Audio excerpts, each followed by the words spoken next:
Hello, everyone. Welcome to the Hardcore Metal Detecting Radio Show. I'm Derek Asklar, and Craig Talley's on the line there. And we're going to be talking about metal detecting tonight. And that's where it's going to start off at. We'll see how it goes. But we'll probably do something like open lines tonight. If you guys want to give a call in, you can reach us at 813. Oh, my goodness. It's going to be one of those nights, Craig. 352-504-4170. That's our phone number. Or you can get us on Skype at derek.asklar1. And you have to look that one up because I'm not going to sit there and spell it. I'll put it on chat, though. I got to change that, Craig. I don't even know if it's possible to change your screen name or something on those. I've had that Skype account for so long. I'm scared to touch that crazy thing. So because it just messes it up every time I touch it. God. Oh, God. But yeah, we're still doing, some different stuff here and trying to get this, and for the life of me, I can't remember what they call it. I'm going to call it a board over there on Patreon that they can go to, and I can't remember what the technical name of it is or what they call it. And the newsletter is going to be starting up pretty soon, trying to get that all the stuff, all the hitches out of that thing. I'm not real up on this stuff, so I'm trying to catch up as fast as I can, anyways. But Craig does a good job with the Instagram and the Facebook page, and I'm kind of lost on Instagram still. Like I have been able to message a few of the guys back, and I'm still trying to send photos. I had some cool photos and I didn't send them right or something like that. But yeah, I'll get it eventually. It's just technology. Can't be that hard, right, Craig? Yeah. I got it up to about 160 followers, I think, and I'm starting to see more people coming over to it, and I just doing it. I'm like kind of cross-linking it off to my page, and I had about 1,000, I think around 1,040 or 1,038 followers. Now it's up to it's gone over 1,090. Mm-hmm. So, well, I have a problem linking stuff. Well, I'm not sure if I'm liking stuff. Obviously, I see a lot of stuff on there. The guys are posting up, and I've been liking and all that stuff, and I just, for the life of me, I can't tell if they're following my page or Hardcore Metal Detecting, or whether I'm linked together already with it. Because my daughter does all that stuff for us, and she may have already linked my account because she knows that walking and chewing gum isn't very easy for me. So she has to do a lot of this stuff. But Craig's got it now. He got that all figured out. Yeah, so. well, she helped me get it. I was trying to do it on the iPad, and I couldn't get it to work. And then she said, "Oh no, you got to do it on the iPhone." No, so it didn't take but a minute or two to do it, and so I can switch back and forth. And I think now when I'm on my page and I go out and I click the little search button, it automatically is taking me. Well, now if I'm on the hardcore, then if I click the thing, it brings me back to my page. If I go up and hit the search bar, I can just tap and it says hardcore at the top on suggestions, and it goes right to. Okay. So I think after I get up to 100 posts, because I got I got almost 2,500 posts on my page. Right. But I think it keeps saying you don't have 100 posts. So I think once you get that, then you'll start getting more leverage with the. Can I be a smart aleck, Craig?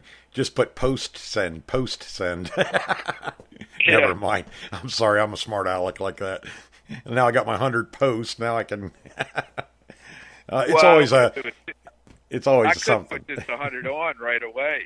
You're right. You don't want to bore everybody. Jam it up, yeah. But I want to. I do about maybe 10 a day, and I'm over. I think I'm up to about like 52 or so posts on it. So, I just want to, I want to, steadily do it just like I did my page, and the hardcore Facebook page is steadily growing. I think we're up over 2,600 followers now.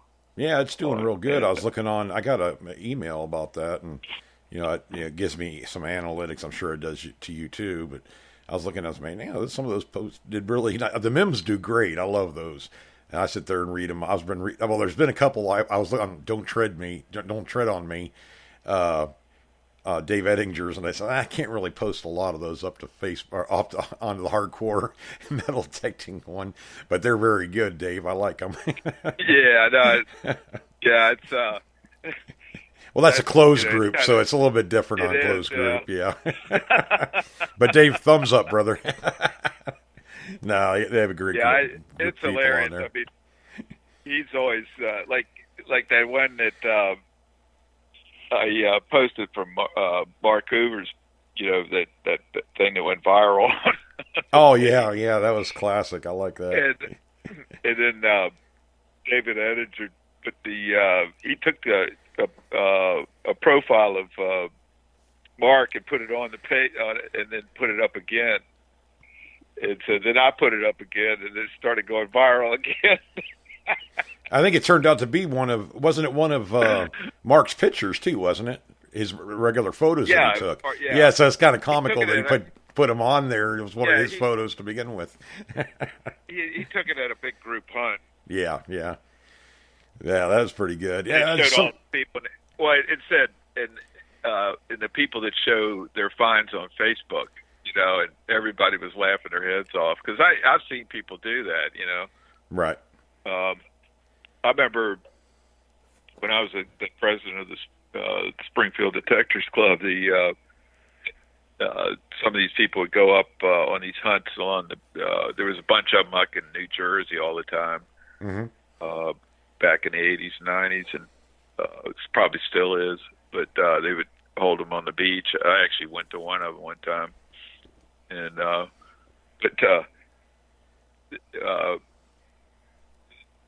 were you got showing all tongue-tied. their coins. Well, they were showing they were taking all their coins and bringing them to the club, but they found.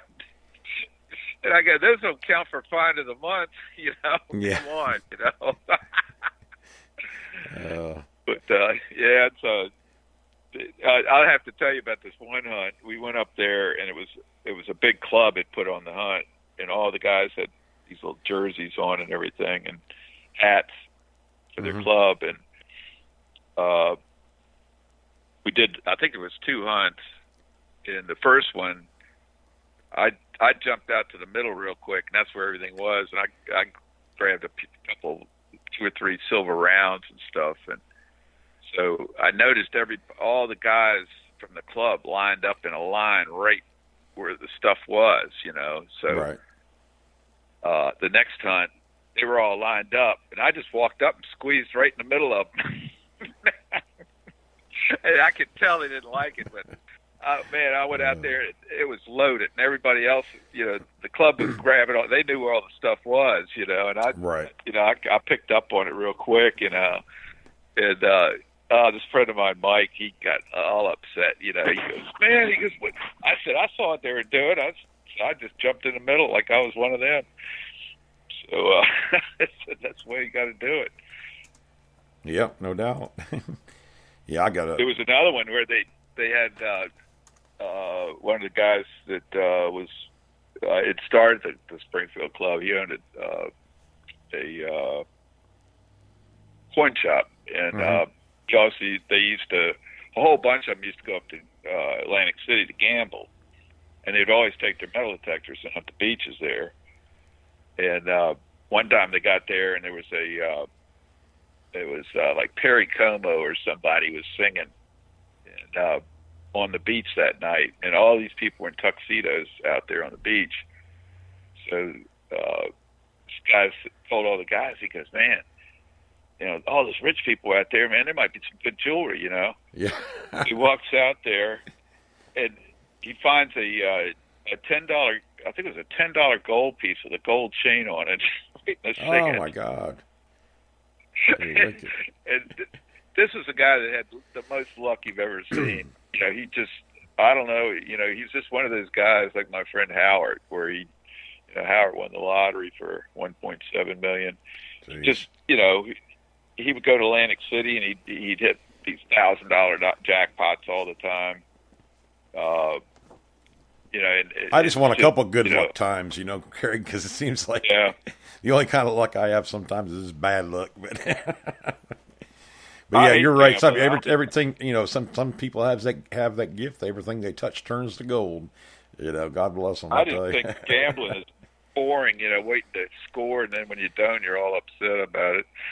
So, I never take yeah, more money in than I can afford to lose, and if I can walk out with some money in my pocket, it's a good day. I'm one of those classic low rollers. I don't. I'm not one of those people. I'm a minimum bet because I know I'm probably going to lose it anyway.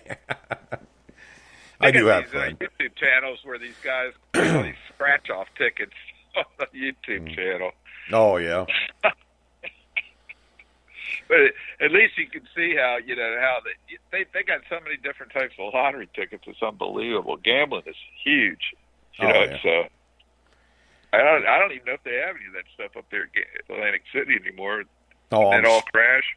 I don't know. I think they still have gambling up there. I don't think they're going to give that up. But I don't know what I've been to just about every gambling town around when I drove truck, and I had my wife on the truck with me. We'd make it a point to stop, and in Reno and Las Vegas, and all of them. And a lot of times who I was hauling for, I was hauling around a XL video trailer. It's like a $9 million or something like that at the time. This is back in probably around 05, 06, something like that. And I was hauling it around to a couple NASCAR events and bombing ranges over in White Sands, over outside of Las Vegas, Indian Sands bombing range.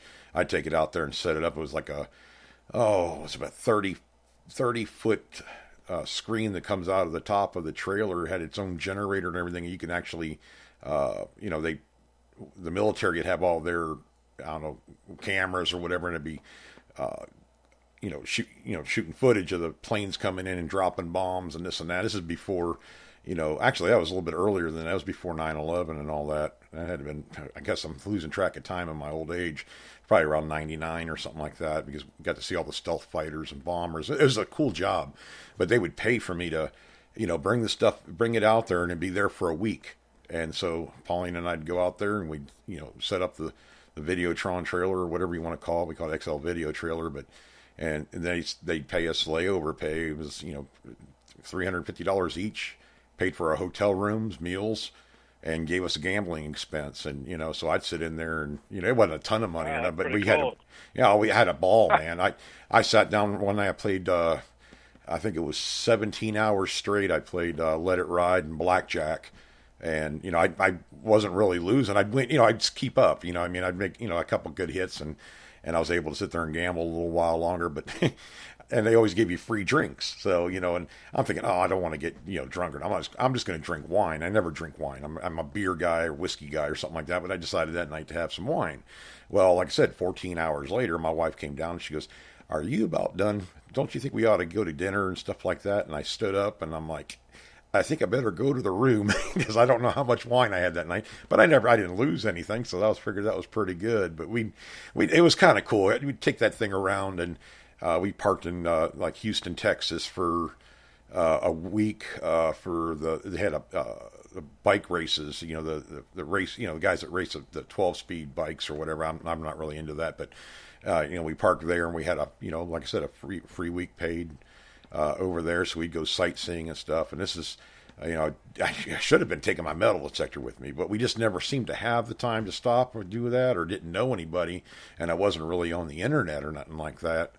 So, other than doing some, like, I don't know, frontage properties and stuff, places where I thought I wouldn't get in trouble if I was metal detecting, that's what I was doing, some of my off time. I can remember playing one of the NFL football games at the truck stop. Parked the trailer in there, set that thing up, because it just came right out of the roof and expanded out, and it was all LEDs or LCDs, whatever. It was a really nice screen on it and everything like that. Well, we can at a satellite dish, we can get the satellite hooked up and actually played a football game, for friends in the truck stop. We had a big cookout out there and everything. It was kind of cool. So, I've had some interesting, over 18 and a half years, I've had a lot of interesting adventures on the road, put it that way. So, but Yeah, good times. Pain in the butt sometimes, but most of the time I had fun. I never had, Craig. I liked that job as long as I didn't have to deal with shippers and receivers. That was the only thing I didn't. I like the driving part, going to see stuff. We've been to Tombstone a dozen times. Tombstone, Arizona, anywhere was Mount Rushmore and just wherever. I just anywhere I could bobtail that truck in. I just drop the trailer at the truck stop and haul butt, go see what I wanted to see and come back out of there. So I got to see a lot of the U.S. because they always say if you want to see the country, be a truck driver. Unless you want to watch it out your windshield, you got to drop that trailer once in a while and get your butt out of that truck because looking at it through the windshield ain't no fun. So I see Gavin. Hey Derek, listening in the car. Gavin's wrote this on chat. Overlooking the surf. The surf beach in Gavin's going to get me with this word. Torquay. I don't know. It's someplace in Australia, and didn't bring the detector in the car this morning. Wish I did. Gonna hit the park, a big park this afternoon, and found out where there used to be where they used to play football from the 1870s to 1940s. Wow, Gavin, there's some history there, brother. Somebody lost something. Maybe some gold teeth because I don't think they wear face masks in that in them days. They just wore the leather helmet thing. But yeah, Gavin, that's like me. I always forgot to bring that detector with me back then. Nowadays it's in the vehicle with me just about all the time. It seems like. But Gavin's down there in Australia.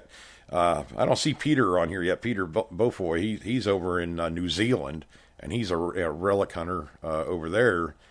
And Craig, you were telling me about a fella, I guess over in Japan that messaged you. That he listens to the show and stuff. I thought that was pretty cool. I think he, friended me on Facebook, and so I, of course, anybody friends, I try to get them to like the hardcore page or follow it, and right. So he did, and then I got a message. I think Gavin and him had posted something on hardcore, so I went over, looked, and so then the guy said, we're talking a little bit, and he was saying he was a relic hunter or metal detectorist in Japan, right? And I said, "Oh, that's pretty cool." And I bet you find some killer stuff over there. Shoot. Yeah, I've seen some guys, few guys over there hunting, but it's they got history that goes back, I don't know, 1,000 years or more. Yeah, big time. Yeah. But anyway, then I was talking about, we had a podcast and stuff, so he wanted to know what time, because he was saying something. I said, well, maybe, something about. I said, well, we have, call-in. So he said something about calling in. I said, we'd love to have you call in if you want. Heck yeah. And so he said he was going to look at the time schedules and everything to see, and then maybe he would. And so that'd be pretty neat. We've already had Gavin call from Australia. So, yeah, Gavin. Gavin just put it on here. It's pronounced Japan. Yeah, no kidding. Yeah, Gavin just put on here. It's pronounced Torquay Beach. So I don't know, but the actual spelling's Torquay. I don't know. I'm not. I am the worst. I butcher last names all the time. I can pronounce Gavin's as McGregor. I can't miss that. I watch this guy in Australia every once in a while that finds rings for people on a beach down there, and then he dives in this big bay and finds all kinds of bottles and coins and jewelry and stuff. But he does this regular thing where he's at the beach almost every day, recovering rings from people, and they call him, and he meets them and tries to find their rings. And I've seen ones where he's found 3 rings in 2 hours, for people there. Yeah. Some of them are easy, and then some of them are really hard, to find. You remember that? I've seen him out there for like 2 hours trying to find one, and it's in the waves, and that's probably tough, But if you're on the beach itself, it's probably easier to grid, keep your pattern, steady. Yeah. Well, I was over there and looking at YouTube videos. It reminded me for some reason when you mentioned that. I don't know if you remember or not, Craig. The one this has been about 3 or 4 years ago, and I'll have to look and see if I can find it again on YouTube. It's probably been pulled off of there, but it was a guy metal detecting, legitimately making a video. What he's finding and everything else, and this lady comes up to him and. I guess it was a topless beach. I don't know how they do it over. Every country's different, but I guess it was topless. And he was trying so hard to be a gentleman and just kind of like, I'm looking all around, looking at the ground. And he had his camera was I think a head mount, and she's having a legitimate conversation with him. It was comical because he was trying not to look, you know what I mean? He was trying to be cool about it. And the boyfriend wasn't too impressed, but he was actually, she was like, what are you finding? What are you, doing this, doing that? And he's over there, yeah, I'm finding this. And you can see the camera keeps on veering off to the water and stuff like that, like he's not trying to look. And I just thought that was comical. That'd be my luck, Trying to be a gentleman, doggone it. But yeah, I guess that'd be... I saw a funny prank. I think it was in California where these kids, they made a treasure chest. And then they went to this candy store and they got these coin chocolates. Yeah. Gold paper on them. Uh-huh. And they had that all was hilarious. They had this, it was big, a big treasure box. And so they fill this thing up and they go to this beach at 2 o'clock in the morning and they dig this massive hole. And then they cover it all up. And so they get out on the beach and they got metal detectors. And so they start, they wait till it gets really packed, and then they start going. And so this one guy calls his friends over, oh, man, I got this big signal here, and so they're over there digging, and the hole keeps getting bigger and bigger. And they're going, man, they're yelling, man, it must be something huge, and so, all of a sudden they'd start drawing people over. They're looking, and it's this big crowd starts coming, and then all of a sudden they go, oh my God, it's a big box or something. And so people are like running from all these different directions to see what this thing is, and then so they finally uncover it, and then the kid throws the box open and this gold coins go flying in the air. Oh God! And all these people in the crowd just dive in. They just start diving into the hole. Oh man, it was so funny, And then they were like, then they go, oh man, they're candies, And but all of a sudden, all these kids are there, and they're going, can I have some? So they're all passing them out to all the kids and everything. But it was a scream, man. They kept this thing going for half an hour before they actually opened the chest. And then, but as soon as those coins went in the air, man, it was like people, even adults were just diving into the pit. Oh, I don't doubt it. The gold fever hits them. It's gold fever, baby. I've seen a lot of fun stuff happen on the beach. I've seen a few arguments and stuff like that, but most of the time it's all good times. I don't know. We got some of the best beaches on the West Coast over here. As far as Clearwater Beach is, I don't know if it's still rated in the top 5 or 10 or something like that in the U.S. or something. But yeah, a lot of people, and interesting people too. You meet, Clearwater Beach, you meet people from England, from, Australia, from, all these different places. It seems like your metal detecting will come up and I can, I know the accents, I can, catch the accents obviously. And, like the hotel, Paulie and I were staying down there, just for a weekend, just to, kind of get away a little bit. And, we had neighbors, I think it was, one of it was like the rooms with the refrigerator and stove and all that. I don't know what they call them, but they had everything in there. But I had somebody from the UK. I think it was from actually Cardiff, because Cardiff. I can't remember. That's where Darren Groves is from. So automatically I said, I got a friend on the internet I talk to all the time over there. And then the other people on the other side of us, on the other room over there, they were from Germany. And, we all hung out and, I'm going out metal detecting. Of course, I got all the stuff with me. And it turns out, so well, I brought an extra detector. You want to detect it? Oh, yeah, I'll try it. So they actually did pretty good. They found a bunch of change and some little toy cars and stuff, but they were happy. It didn't matter. They were they were wanting gold. Somebody was wanting a gold ring. I said, well, I want one of those every time I go out, but I don't usually get one. Clearwater Beach and St. Pete Beach, and so those beaches are hit so hard. You still find stuff. I mean, obviously you're finding stuff. People wouldn't be down there, but I think I used to go down there a lot with Mike Miller and Tom Jones and those guys down there at Suncoast Research and Recovery Club down there in St. Pete. And we hit the beach. And if you didn't see at least 5 to 10 people out metal detecting on that beach every day, I mean, it's I don't know, it's like a destination to go metal detecting or whatever.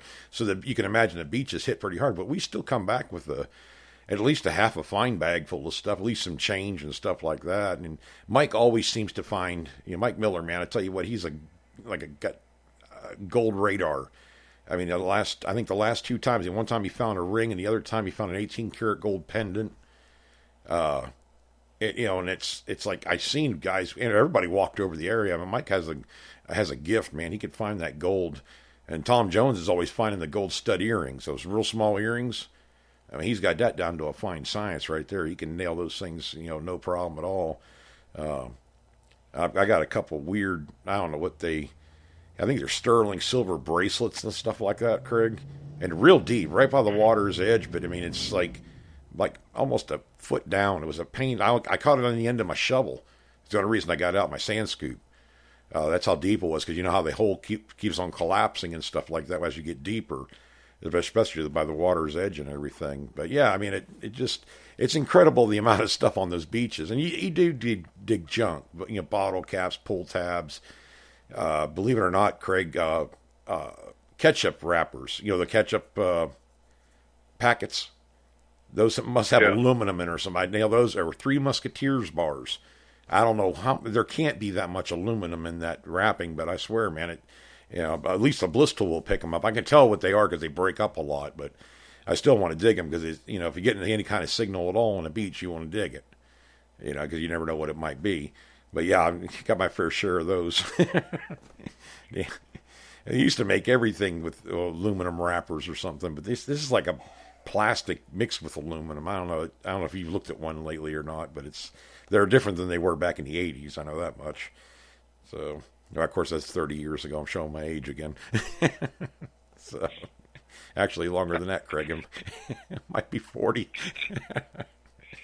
Oh God, get off on tangents here.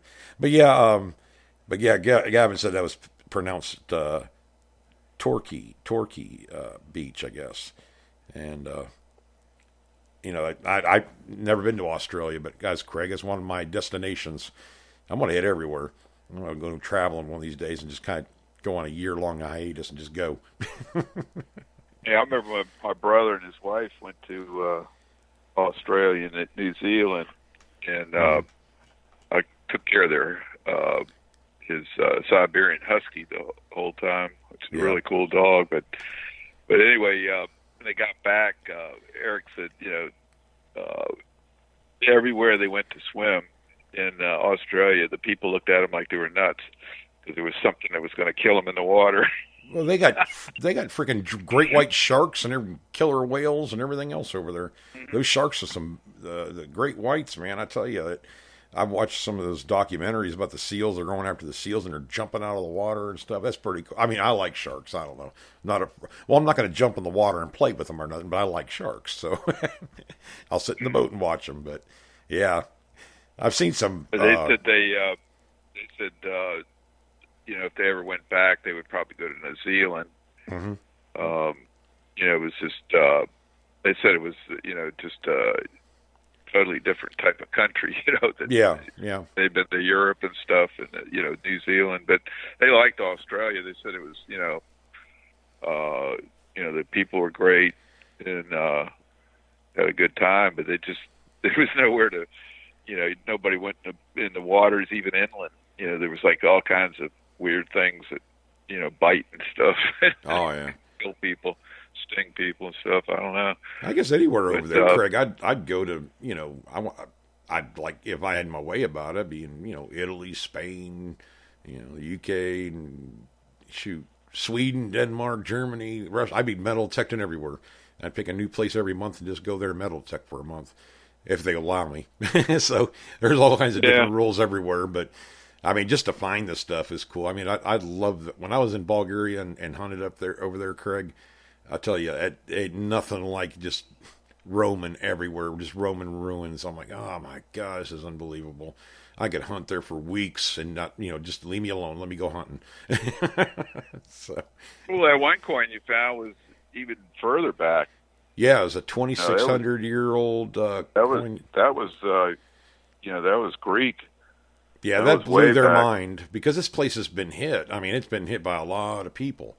And, to walk, and I wasn't like off in the boondock. I was right in the thick of where, I was right in a walkway almost. And, or what you could, along the side of the hill where they built their houses on the side of the hill.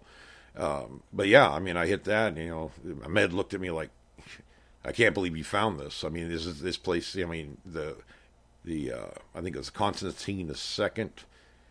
I think it was a Constantine coin. Anyways, it was 16 or 1800 years old.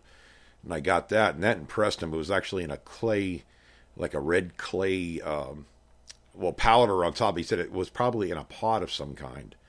Like a small, I don't know that's one thing. I didn't know what the hell I was probably finding. Probably a clay pipe.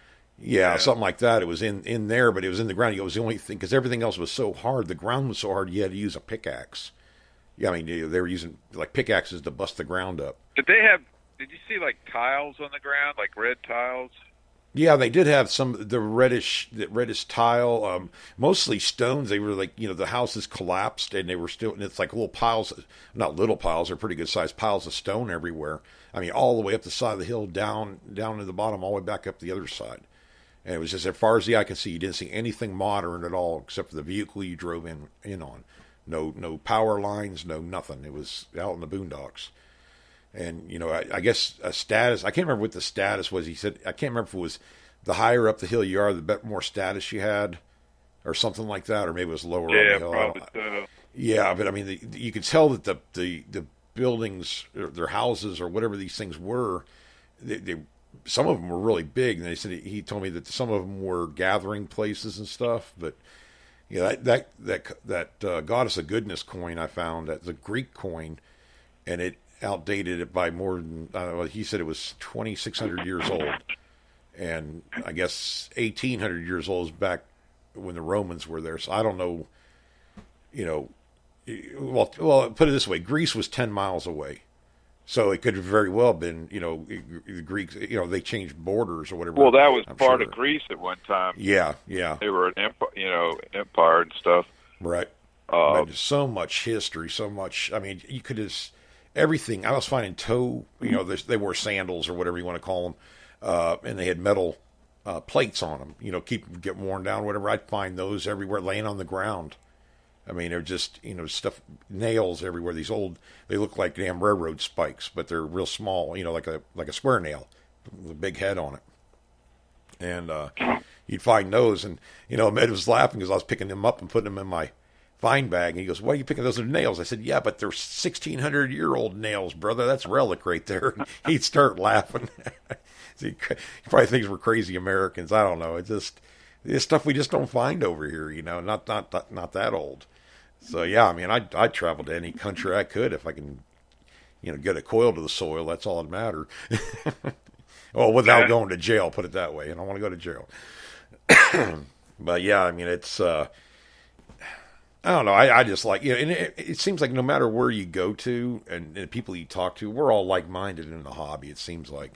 And we got some guys over there in Germany and Russia and stuff. They're looking for World War II soldiers from all sides, trying to get them, if they find they give the remains or whatever they find in that area to I guess they have like we have in national cemeteries, they have them for their soldiers, their people over in those countries, and they'll give them to them so they can have, we don't know who the soldier was, but at least he'll get a proper, honored burial and stuff like that, which I thought was pretty cool that they do that.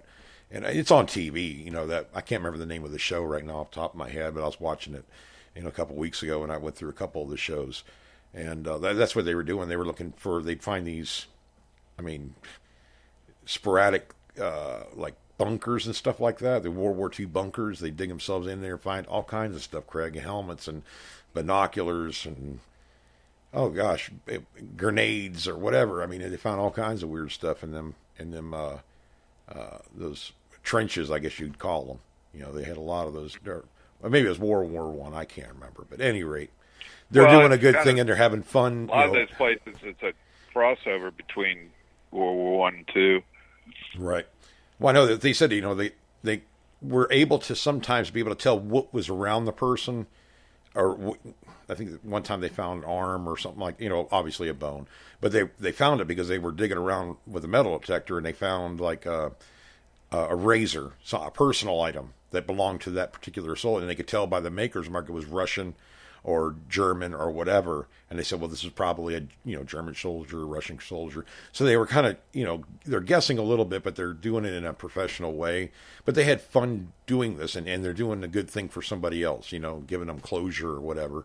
Because it was a mess over. War's a mess, but yeah, I've seen a couple groups, and they go out like in Poland and different places, and they basically know the area's got to be graves, but there's no markings for them, of course, and right. Some of them are prisoners too, and from one side or the other. But they dig, they just start digging. They got like 10 guys, and they just dig up the ground, and they get down, sometimes 3 and 4 feet deep. But they recover. One year they recovered, I think it was like 1,200 bodies. Wow. And they said, nobody else is doing this, and in another 100 years, all this information is going to be lost. Yeah. And so they've gotten to the point where some of these guys know every little thing about every little insignia, every, all the artifacts. It's just like Civil War hunters. We know all the different little things. It's kind of the same thing. There's so many relics involved with war, probably more than any other thing. The rest of the stuff is kind of like coins. But the relics come from wars and battles and right. The stuff that the soldiers wore. Well, it's character. I mean, people say, "Oh, I found a Indian head with a hole in it." It's from 1861. So a soldier probably had that. They did that. The families would send them a whole coin, and they'd tie it on with twine. They'd always had some, money to spend or whatever if they needed it. They had something. Well, you start finding them with holes in them. I always say that's character. Somebody did that. It's not a pristine little minted coin. I don't care for those myself. I mean, some people collect them, and that's great, but that's not me. I'd rather have a coin I went out and found myself, and if it has character, like it's been holed or something like that, hey, great. That just makes it, that much nicer, gives it more character, more history to it, the way I look at it. And, Gavin's on here now, Craig. He says, but we were talking about, not knowing what's in the water. He says, but if you don't know what's in the water, you're not scared. It's only when the locals mention it that you get scared. Yeah. Hey, we've had some doozies down here, Gavin. I mean, there was a guy, I don't know, it's probably been about 5 or 6 years ago. He saw what he thought were porpoises, and he was going to swim with the porpoises. Yeah, he jumped in with a whole pool full of sharks and got his butt bit up pretty good. So, yeah, we just make sure what the heck you're jumping in the water with. Oh, gosh. But, yeah. Don't go in the water. I never saw... I've never been a water guy. I like sand myself. But, I know, like, down on the beach. If you're ever down here and you're on at least I know it's probably on the East Coast too, but on the West Coast, St. Petersburg or whatever, stingray season, you should do the stingray shuffle. You shuffle your feet. You don't step, like high step in the water because you'll step on one and get stung. You scoot your feet. That way they have a chance to get away and they don't sting you. Just little things like that. But I mean, if you're a water hunter, you coming down here on vacation and you go tromping into the water right there and you step on a stingray, you're going to know it. It's going to ruin your vacation. So yeah, you just got to have some, You know, if you ever watch his footage, Craig, I know they probably show it on the news up there too. This, you know, on the especially on the East Coast, you know, like Cocoa Beach or something, to be a guy is out there metal detecting, and you can see sharks going by his legs. You know, he doesn't even know they're there because he can't see them, but you know, the plane or a helicopter or whatever can see them. So yeah, that kind of swore me off of, you know, water hunting big time. I try not to go deeper than knee deep, but even then down here that can get you bit. If you're going to get bit, you're going to get bit. The way I look at it with sharks, I've never been bothered by them. I'd see them and I have respect for them. But you know, the one thing you don't see me doing is, believe it or not, Craig, I'd sooner get in the ocean than to get in a river or a pond, freshwater. During the summertime, fall, I won't go in until like December, January, you know, February, because I know the gators are pretty much not eating. They're not aggressive, and they don't want to eat because they can't digest it. You know, I mean, I've always heard that they won't eat, but they'll still bite you if you piss with them, but they're not so active. And you go there in June and start swimming around in the river, you deserve to get ate up. I mean, there's, you know, 10, 12-foot long damn gators in there. It'd be like in Australia or something like that with crocodiles. You don't mess with crocs. They just that's why I don't get in the water very much. I probably will this winter. I probably will in December, January. I'm going to hunt that Toll Bridge property. I know there has to be stuff down in that water down there. It was there for, you know, almost 200 years. So somebody had to throw something off there. I know there's some there has to be some goodies down in there, but I'll do it in the smart time of the year. It's kind of like you and your water moccasins up there, Craig. Yeah. Jeez. I've seen a few. Oh yeah. One time what was it? What's that other one? I can't remember. There's another copperheads. Poisonous. No, I'm talking about in the water. Cottonmouth. Oh, okay. I kind of consider them both the same thing, but they're probably not. Yeah. Well, I guess they are. But one time we were at Fort Belvoir. We had a permit up there, and we decided to hunt right along the bay on the beach, and I kind of had to step down off the bank, and I didn't even see the snake. I stepped right over it, and my friend goes, "Look behind you," and I said, "Oh my God, it's like a 5-foot," you know, and it took off, you know, went in the water, but I don't mess with water moccasins, Craig. I really I'm not scared of snakes by any means. I'll go grab one. No big deal. But water moccasins, I just don't like them. They're sneaky. They'll sit there and lie and wait for you to step on them. I've almost happened to me several times when I was younger, and it's like the best water moccasin's a dead moccasin, the way I look at it. They don't serve. Now, rattlesnakes, I haven't had much problem with those. You know, I see them. It seems like when you're swinging a metal detector, you know, you got your they're looking at the motion. I mean, obviously, if you hit them with the coil, they're going to strike the coil. You know, I would think, anyways. I've just never had a problem with them trying to strike me. I always been able to hear them and back off a little bit, or you know, get an idea where they're at, and you know, step away. Okay, I'm not going to detect there. But the water moccasins, whole different story. Now, even coral snakes, you know, people say, "Oh my God, the coral snakes!" You know, coral snakes have to bite you like between the fingers, or like on your thumb, between your thumb and your first finger. They have to have that thin spot. They're not a very big snake. They're not like maybe a foot long. The ones I've seen, anyways. And usually they're underneath leaves. You know, that's where they hang out down here. At least that's where I've seen them at. And Craig, every time I've uncovered them, like, oh my God, there's a coral snake. It's trying to get away. It's going the other direction, and it's kind of scurrying through the leaves, trying to get away from me. So they're not like rat snakes. They're not poisonous. I call them chicken snakes down here. It's a yellow snake with black stripes on it. Those buggers think that they are king cobras, man. They will strike and strike and strike, but they're not poisonous. They're annoying more than anything else. But I guess it's considered a yellow rat snake. And we have all kinds. I think there's only 3. Well, water moccasins and rattlesnakes, and I don't know if they have copperheads down. I've never seen a copperhead down here. Maybe I just haven't seen one. But there's like 2 or 3 poisonous snakes, and we have a ton of non-poisonous snakes. These, you know, I've red rat snakes around here. You know, yellow rat snakes, coral snakes, or king corals. They're different color, but was it red on yellow? Man, it was, how's it go? Black on yellow. I can't remember. Red on black, my friend Jack. Red on yellow, kill a fellow, or something like that. The way that the stripes are on them. There's a saying about it. So, at any rate, you just there's so many more things that can kill you down here than it seems like spiders and everything else, just poisonous stuff. But it's never bothered me. I don't know. You hear stories every once in a while. The biggest thing I can see is gators that get people or get dogs or whatever. But people, you don't walk along a stream or a pond at dawn or dusk. That's a feeding hours. And they'll walk their little dog along that little trail right by the water right there and wonder why Fifi gets eaten. It's gators are hunters. Yeah. I don't put myself in a situation where I'm in that, predicament. Respect, that's all it is. But I don't want to get bit.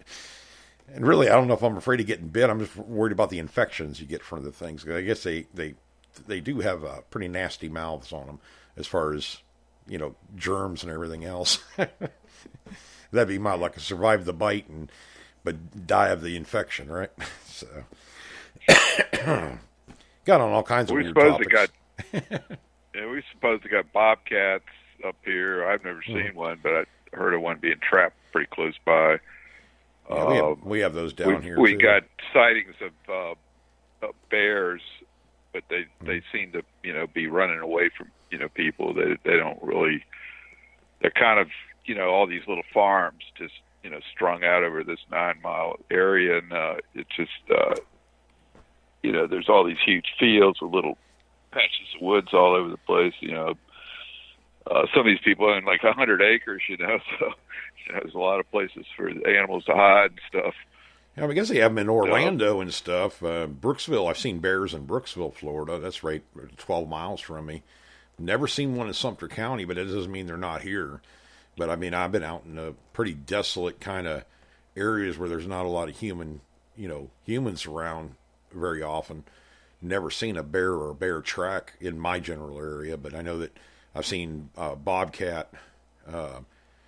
I've seen a panther one time. That was down south a ways. You don't see very many of these animals, but I know bears, I think it's around the greater Orlando area. They had them on TV every once in a while, getting into garbage cans and everything else.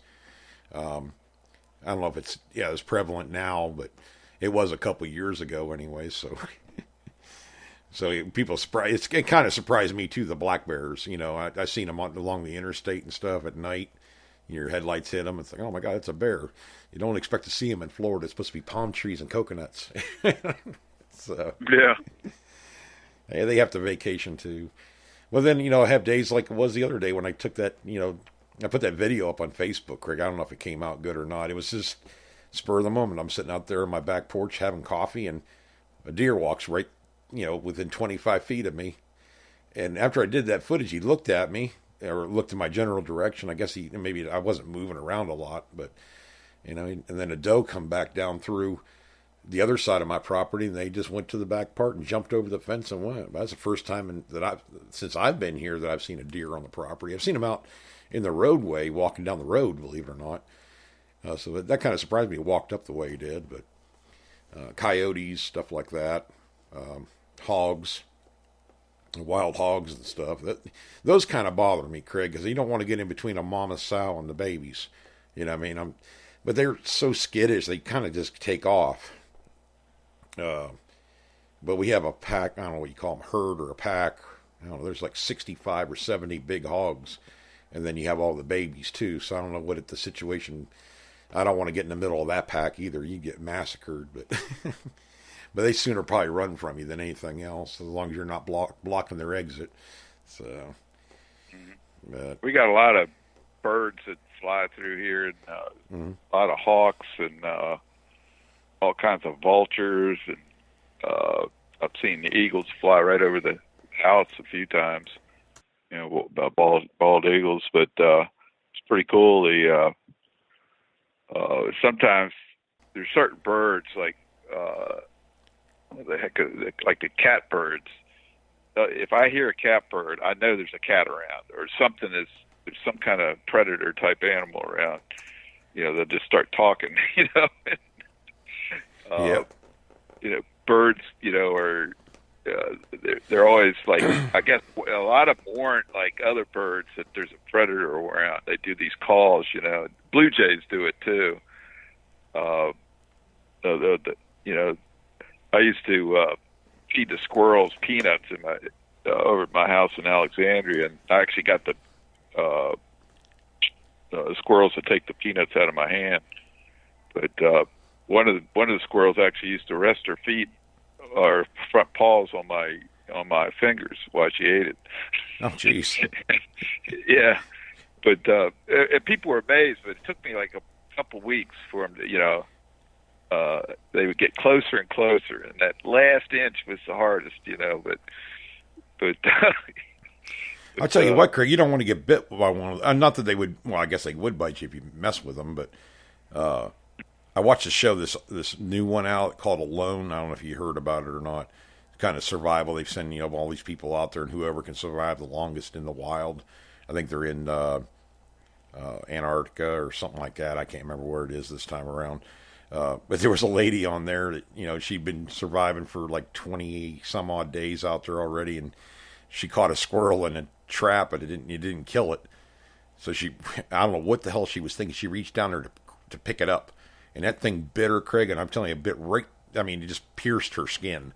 All the way through. Them teeth they got ain't nothing to mess with. Yeah. I couldn't believe she did. I'm sitting there, Pauline's laughing at me and going, I'm over there talking to television. What are you doing? Let go. Don't reach down and grab it. She tells me I talk to the TV too much. That was like the dumbest thing I've seen somebody do. But then again, I'm not in that situation, I guess. They're trying to survive. So I'd hit that thing with a stick before I did anything. But yeah, they're the squirrel, we have a lot of squirrels around here, Craig, and I don't know. I don't encourage them to come over, I guess, but we have 20 or 30 of them that run around here, through the tree. They chase each other. It's funny as heck watching them. They're jumping from branch to branch in a big long line of squirrels, and they're all playing and stuff like that, but we never really had any problem out of them. Up north it seems different, man. We always had, squirrels and chipmunks getting in the walls and everything else. Down here, maybe it's because of the tropical kind of environment they're in, but they never seem to bother with anything, man-made. They just go out in the yard and, pick up the nuts, from the water oaks and stuff, like little acorns. But it's pretty cool. It's like feed yours. We have the same thing in our yard. There's a lot of squirrels, and I got these walnut trees, and my neighbor's got this huge walnut tree, and there's like power lines along the alleyway, and they run along it like it's a road. Oh, really? Yeah.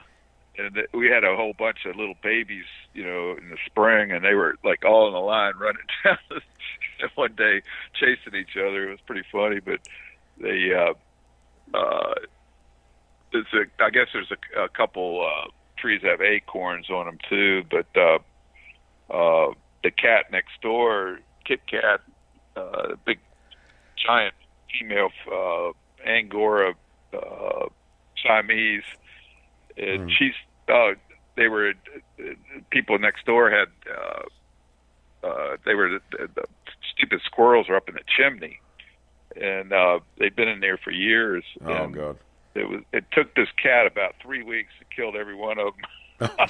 but that cat, it's really funny. I was out there today. I got a video on it, and all of a sudden, I'm hunting, and all of a sudden I hear this, cat, making a call, and so I say, Kit Kat, and she comes just flying across the yard to get rubbed. But it's pretty funny. That cat kind of turned up. There was a lot of cats around, and Mike was taking care of the cat, and then we tried to get it adopted, and they don't, they just don't adopt cats. They just, right. They basically euthanasia them. But Steve and Betty next door ended up taking the cat, and they were dog people, and now they like cats better than they like dogs. So, I don't know. I kind of like cats too. More, I've had a couple. I'm not really a cat guy, but I've had 2 cats in my life that I really just kind of like. They had personality. They didn't bother me. That's one thing about cats. They kind of do their own thing. They'll bother you once in a while, but where you have, like, we have a brindle Chihuahua that we've had for 9 years, 10 years now. He's getting older now, but I call him my little hand whore because if there's somebody that has a hand, he wants them to touch him. He wants to be petted. He wants to be rubbed all the time. And with cats, you can pet them a little bit, and they're, okay, fine, I'm done with you, and they'll walk off. That's what I kind of like cats for. They don't pester me so much. My cat's kind of,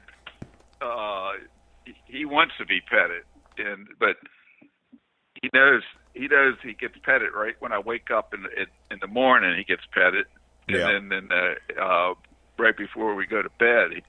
So he's waiting. It's like he knows he's going to be petted pretty soon, and he's trying to push me to to go to bed sooner. Yeah, it's funny. But yeah, so I was a dog person, and then we got these cats, and I just started. I just like them. They just make you feel good. Yeah. Our little dog. I tell you what, Boo Boo. While he's Boo Boo, we had a dog that we rescued. It was from a rescue or whatever. And we called him Yogi. Then we got a little Chihuahua, brindle Chihuahua. We called him Boo Boo. That's how he got his name. But man, I tell you what, Craig, we didn't have a problem with moles in our yard. That was the dang dog would. He has the best hearing. He hears. Pauline tells me all the time. She goes, I'll be calling her on the phone, say I'm on my way home. She goes, I know you're getting near the Circle K because the dog's pacing in the room. He can hear my truck or whatever, I guess, and it's like 3/4 of miles away. But he goes out in the yard, and this is when he was a little bit younger, probably about 2 or 3 years younger. And you see him stop, and he's turning, he's looking at the ground, and he's turned. All of a sudden, he starts jumping up and down on the ground. I mean, jumping in the air, landing on the ground repeatedly, and then he'll start digging like crazy. The next thing you know, he has a mole. We don't have moles on our property, but the funny thing about it was when we got Loki, Boo Boo would start that stuff, and it's nothing like seeing 100-pound pit bull jumping up and down on the ground like a Chihuahua does. It's hilarious, and he doesn't know what the hell to do. He was not our bulldog wasn't like a killer or nothing like that. He never did kill a mole, but it was just he'd watch the little dog and do what the little dog does. I don't know what the deal was, but. I said, yeah, you're going to slobber all over it, probably make a friend out of it, Yeah. At nighttime, he was a different dog. I mean, my neighbors won't even come on my property at night. He knows his job. I mean, he walks our fence line. I mean, he could easily jump our fence. He never has even tried it. He knows where his property is, and by golly, don't be on the property at night. Well, I guess we kind of got going a little bit. It's right about 9 o'clock, Craig. I think we might shut down here in a little bit, anyways, because we got a show tomorrow morning. Coffee with Derek and Craig. We got to do that at 7 a.m. And I know it's kind of funny. I seen Gavin on here. He goes, "Good evening," or morning. Yeah, he says morning. Tonight, and then tomorrow it'll be good morning for him or good night for him or something like that. Where he's on the opposite time frame. So it's pretty crazy where with his podcasting, you talk to people all over the world. It used to be, all these radio stations were local. Right. Back in the old days, but then with the podcasting, I can see how it's disrupting radio because it's just, it doesn't have any limits. Like exactly regular radio. Well, I think it's kind of neat that Gavin, they're in, I think, well, Peter probably is too, because it's, right near Australia is New Zealand, but, they're in wintertime right now. It's so stinking hot here. I'll trade you, Gavin, any day of the week, brother, because it's like we just say Peter put a picture of frost on the ground, and I said, cool, and he goes, very cool. I don't know. Craig talks about it. Goes, it was 45 degrees this morning. It's perfect relic hunting weather, brother. I wake up in the morning, it's 85, and you're already sweating when you walk out there to have your coffee in the morning. It's not fun. I like the winter times here. Yeah. That's great. Yeah, I've been hunting. And if it's not too humid, I'll go outside. I got enough trees where I can find some shade, to hunt under. Mm-hmm. That's what I was doing today. I spent. God, I must have spent 10 minutes getting this one signal, and there were so many nails in the ground I couldn't pinpoint it. It was off to the side, and kept giving a really good high tone. When I got the hole open, I thought it was going to be a belt buckle or something, but right. it was a it was down about 13 or 14 inches. It was a harmonica reed. It's one of those real thick ones. It wasn't a thin one. It's one of those that couldn't even hardly bend. Right. I guess it's an older one. Yeah, it probably is. The thicker ones are supposed to be, because they didn't have machining like we do, like it did in the 20s or whatever. They're a little bit thinner. At least that's what I've noticed, anyways. Down here, you get the real thick ones or the other ones. God, there's been a lot of harmonica reeds and stuff found in this yard. I found 2 complete harmonicas, actually. I'd never found one before. Yeah. Found the silver part on the outside. Right. You never seem to find those. I don't know why. Yeah, I don't know. I never really have either. Jeez. But anyway, yeah, buddy, we want to stop it for tonight, and we'll pick it up again in the morning. I don't know what we'll talk about. We haven't figured that out yet. We'll pick it up. Yeah. But you guys can join us tomorrow morning for, at 7 a.m. Craig and I put on a show called Coffee with Derek and Craig, and we just kind of pick out a topic and go with it. It's about a half an hour long. We get a lot of you guys, Peter and Gavin and Bob D and a lot, some other ones check in on Brandon too. He gets on there in the morning and listens to us gab a little bit. We try to be a little bit more on topic, but we do veer off every once in a while. We're pretty good about steering it back on time, though. So, but yeah, check us out on Facebook and on Patreon. We got looking for supporters on there, and we put that up a couple weeks ago, right, Craig? It was about 2 weeks ago, something like that. Yeah. You can get to it from patreon.com/hardcore metal detecting. And, you can sign up for that and be a supporter there. We also have Instagram going and Facebook, the Facebook page, Hardcore Metal Detecting. Craig pretty much runs. I get on there and I look at stuff and I like stuff, but Craig does most of the posting on there most of the time. But that's something I enjoy. And we go around and check out other people's, different Facebook pages, like Don't Tread on Me and, Dirt Pirate Detecting, or Ohio Relic Hunter has his, and I haven't checked out. I saw, like Peter Beaufoy, he's on here tonight, and Gavin. I think they're all on Instagram too. A lot of the guys are. Loy, Relics Radio. They have their Facebook page. I don't know if he has an Instagram page. Does he? Facebook owns Instagram. Oh, do they? I'm sorry, yeah. I'm so clueless. I didn't even know that. I thought they were a separate entity. Mm-hmm. Well.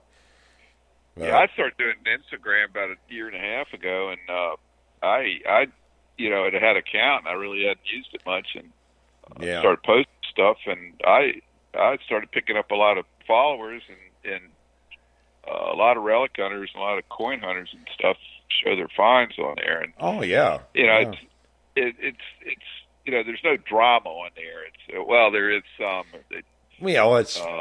It is what it is. Hoochie mamas and stuff like that on there.